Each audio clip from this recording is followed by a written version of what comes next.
Первый совет переводчику – ознакомьтесь с организацией и с так называемым жаргоном или лексикой, свойственной этой организации, для которой вы переводите. Лексика ОБСЕ существенно отличается от лексики Азиатского банка развития, лексика Всемирного банка отличается от лексики. Второй совет – обязательно постарайтесь изучить акценты выступающих. Вы знаете, существует индийский акцент английского, существует шотландский, классический британский, американский. То есть постарайтесь хотя бы послушать как можно дольше соответствующие акценты. Еще один из советов – обязательно контролируйте свой голос и страх. Забудьте, что такое страх, представьте, что вы актер на сцене, полностью абстрагируйтесь, но обязательно слушайте как голос выступающего, так и свой голос. Еще и один из советов, который я хотела бы дать, и это проделайте хотя бы небольшое исследование или research по тематике, которую вы собираетесь переводить. И чем больше литературы вы прочтете, тем лучше, особенно поначалу, когда вы еще юный, так сказать, переводчик. Ну, если стоит задача превратить эту профессию, то мой первый совет – необходимо отрастить два очень важных атрибута, которые абсолютно необходимы для профессионального переводчика. Это толстую кожу, длинные клыки и острые когти. Толстая кожа для клиентов и для всех тех, кто будет вас постоянно поправлять, корректировать.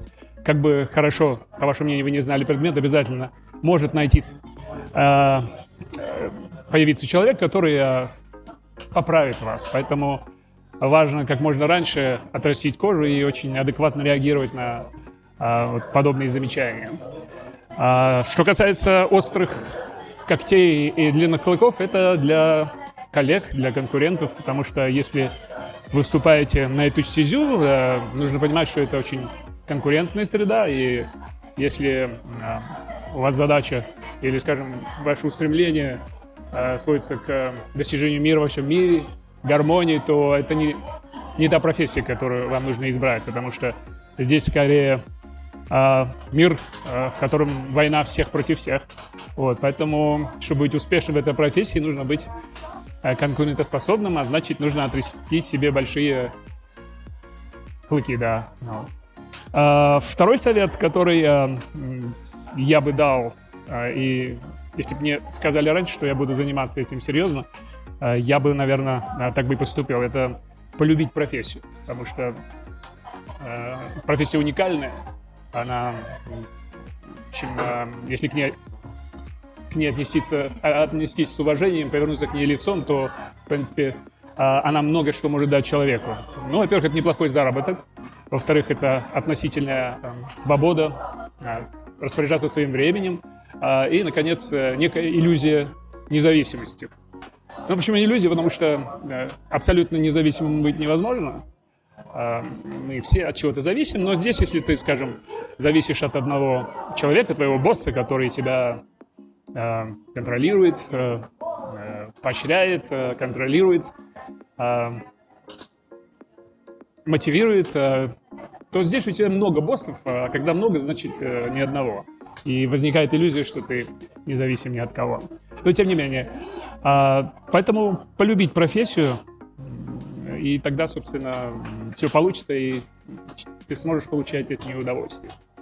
Ну и третий совет, я помню, который я услышал от одного маститого переводчика, когда его спросили дать совет, кстати, вот продолжая ту тему, о которой мы говорили до этого, он очень нехотя это делал, поскольку, видимо, у него был очень большой опыт, но потом сказал: постарайтесь не заниматься этим всю жизнь. Это интересная работа, она приносит неплохой заработок, представляет какую-то стабильность, но не нужно этим заниматься всю жизнь, или хотя бы нужно делать какие-то перерывы, и нужно, чтобы у вас было что-то еще, нежели просто переводы.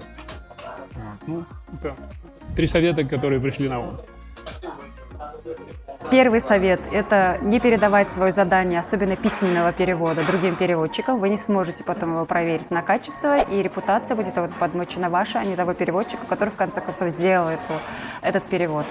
Второе, переводчикам для синхронистов, чтобы они оттачивали свои навыки именно синхронного перевода, не брались за синхронный перевод, если они его делают не очень хорошо.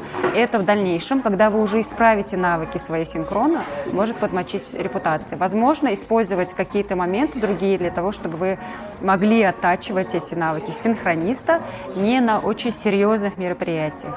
То есть думать о будущем своем авторитете как синхрониста. И третье, оттачивать свои навыки синхронного перевода на узбекский язык. Это очень важно сейчас в Узбекистане. Спасибо большое. Добрый день. Какие 3 совета переводчиков? Ну, сразу первое, что приходит на ум, это такой универсальный совет: не плачь, не бойся, не проси, что в полной мере относится и к нашей профессии тоже. Я просто хотел бы даже не посоветовать, а напомнить переводчику, что никто, кроме него, не сделает то, для чего он пришел на мероприятие или оказался в кругу людей. Никто. И надеяться здесь надо только на себя. Только на себя. А уж та мера благодарности, которую обычно наша, назовем ее, публика отплачивает нам за хорошую работу, это так приятно, это праздник каждый день. Спасибо большое. Пожалуйста. Ну, во-первых, я считаю, что все, даже опытные переводчики, должны готовиться к мероприятию. Я не имею в виду, что нужно учить определенные термины, характерные для этой тематики. Возможно, это ваша тематика, вы очень хорошо знаете терминологию. Но, тем не менее, важно делать домашнее задание, то есть прочитать про эти события, про эту организацию, иметь определенную справочную информацию. Тогда вы будете в курсе дела, и вы будете понимать, о чем речь, и, соответственно, качество перевода будет лучше. Второй совет, я считаю, если вы определенного языка не знаете и вас приглашают, то лучше отказаться и не браться за то, что вы не уверены, потому что будет очень неприятно, если вдруг во время перевода вы не будете понимать, это будет очень неприятно и для вас, и для заказчика. И это касается особенно в тех ситуациях, когда вы работаете один, вас некому заменить, то есть такая не очень приятная ситуация возникает. А что касается работы в будке, то нужно концентрироваться только на переводе, не заниматься посторонними делами, посторонними разговорами. Даже если вы думаете, что выключили микрофон, очень часто он бывает включен, и весь зал, получается, слышит ваши или личные разговоры, или какие-то сплетни. То есть желательно не заниматься посторонними делами, чтобы таких ситуаций не было. Итак, значит, 3 совета переводчику, начинающему или даже опытному. Наверное, первый совет – это работать над собой. Это я скажу кратко. Это, в принципе, и другие коллеги наверняка более подробно расскажут, чтобы готовиться к каждой конференции, не лениться, значит, составлять, значит, глоссарии, работать над терминологией, потому что не знаешь, вот завтра у тебя пластические хирурги, послезавтра, значит, энтомологи, и потом геологи, военные и так далее. Вот. Так что, причем это процесс вечный, можно сказать, потому что даже если ты работаешь уже на фрилансе 5 лет, 10 лет, 15 лет, у тебя за плечами там сотни и тысячи конференций, но тем не менее всегда есть что-то новое, да, такой это learning curve, он такой, что он бесконечный. Вот, это первый совет, то есть всегда работать над собой. Второй совет, это, конечно, работа с клиентами, потому что именно если ты фрилансер, то есть ты синхронист, у тебя разные клиенты, конечно, клиент это не только организация, это люди, которые работают в этих организациях, то есть это менеджеры программ, ассистенты, у них тоже разные есть ожидания, требования, капризы. И, конечно, это очень субъективный момент, потому что все люди разные. То есть надо уметь работать с людьми, и вот эти так называемые soft skills, да, или communication skills, навыки по общению, навыки по работе с людьми, они очень важны в работе с клиентами. Вот, потому что момент разный, на конференциях бывает у клиентов натянутые нервы, потому что они, допустим, конференцию готовили полгода, большие деньги потратили на организацию, ну, начиная с перелетов экспертов, аренды зала, и вдруг из-за каких-то мелочей у них там начинаются проблемы, вот, поэтому надо отнестись к пониманиям. Это вот был второй совет, уметь работать с клиентами, вот. Третий вот важный момент – это работа с партнерами, то есть другими синхронистами, переводчиками, потому что, мне кажется, это в равной степени важно, как и предыдущие 2 совета. То есть работать над собой, работать с клиентами, третий – работать с партнерами, потому что как синхронист ты всегда работаешь с партнером. Вот. То есть, когда вы сидите в кабинке, вот эта химия человеческая, чтобы сработались друг с другом. Потому что, как бы, у нас тут коллеги тоже разные. Вот. И они по-разному относятся, у них темперамент разный. Ну, приведу пример. Да? Я, например, к тому времени или хронометражу времени отношусь относительно свободно. То есть, это может быть и мой плюс и минус одновременно. Потому что зависит от партнера, кто со мной в данный момент в кабинке. Потому что, допустим, вот если мы работаем по 20 минут, и так получилось, что мне на 19 минуте моего отдыха позвонил человек по очень срочному вопросу, и разговор у нас занял 3 минуты. То есть я опоздал на 2 минуты. Есть коллеги, которые к этому абсолютно свободно относятся, они даже не замечают. А есть коллеги, они вот ставят хронометр, секундомер, засекают. И если ты опоздаешь на минуту, то есть ты перепишешь на 21 минуту, они устраивают целый, ну не скандал, может быть, но сцену они устроят. Ты офонарел, ты где ходишь, я уже переработала целую минуту. Ну, обычно это девушки. И некоторые, ну и, возможно, и некоторые мужчины. В моем случае, да, были такие девушки, которые к вопросу вот хронометража времени относятся очень большой ответственностью, скажем так. Вот. Наверное, надо иметь реалистичные ожидания в отношении партнеров, коллег. То есть правильно выбрать. Наверняка работа с партнерами в равной степени важна, как работа с клиентами, да, или работа над собой. Поэтому мой совет третий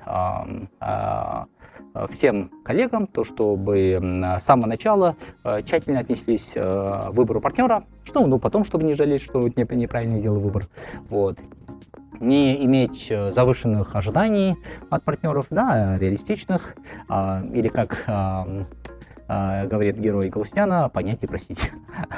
Спасибо. Вот. Спасибо большое. Первое правило – это всегда быть любознательным, be curious, потому что без этого очень трудно работать в этой стезе переводчика.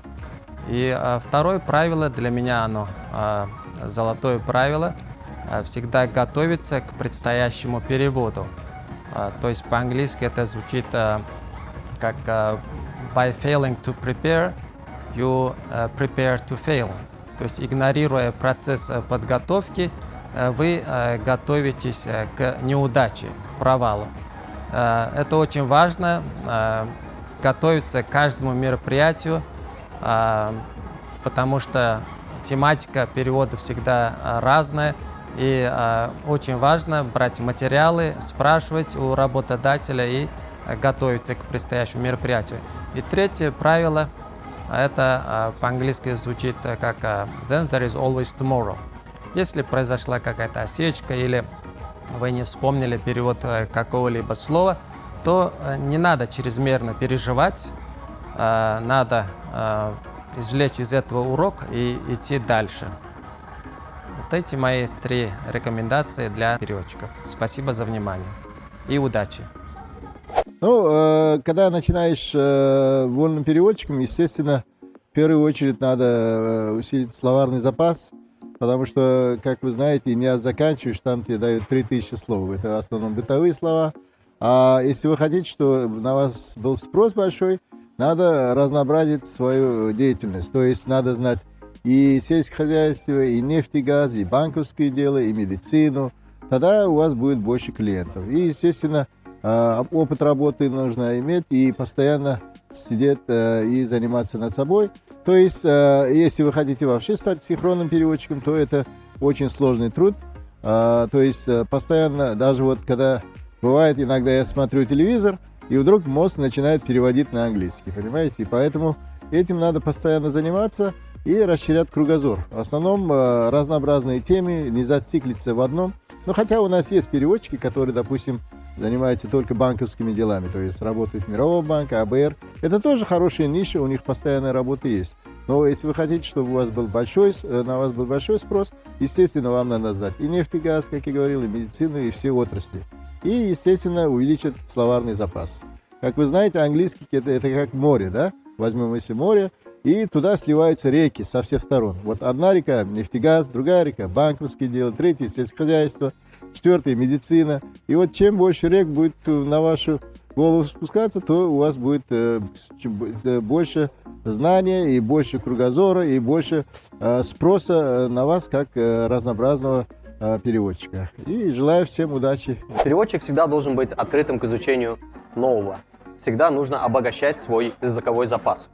В то же самое время переводчик всегда должен быть пунктуальным, ответственным и никогда не браться за ту сферу, которую он не владеет. Переводчикам обязательно нужно иметь свой прайс-лист. Любой уважающий себя переводчик не задаст вопрос, а сколько вы мне заплатите. У него всегда будет готовый прайс-лист. А переводчику необходимо согласовывать все рабочее время и весь свой рабочий график вместе с условиями заранее с работодателем, чтобы не возникали дальнейшие проблемы с работодателем, либо невыясненные вопросы. Например, будет ли тот или иной переводчик переводить во время кофе-брейков, обедов, либо ужинов вне рабочее время.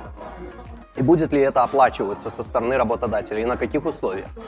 Вместе с тем хотелось бы отметить, чтобы переводчик всегда дорожил своей репутацией. Репутация – это самое важное для переводчика. Никогда не нужно вестись на деньги в плане того, что не нужно браться за работу, которая будет предложена за более высокую сумму, если у вас уже были свои договоренности заранее.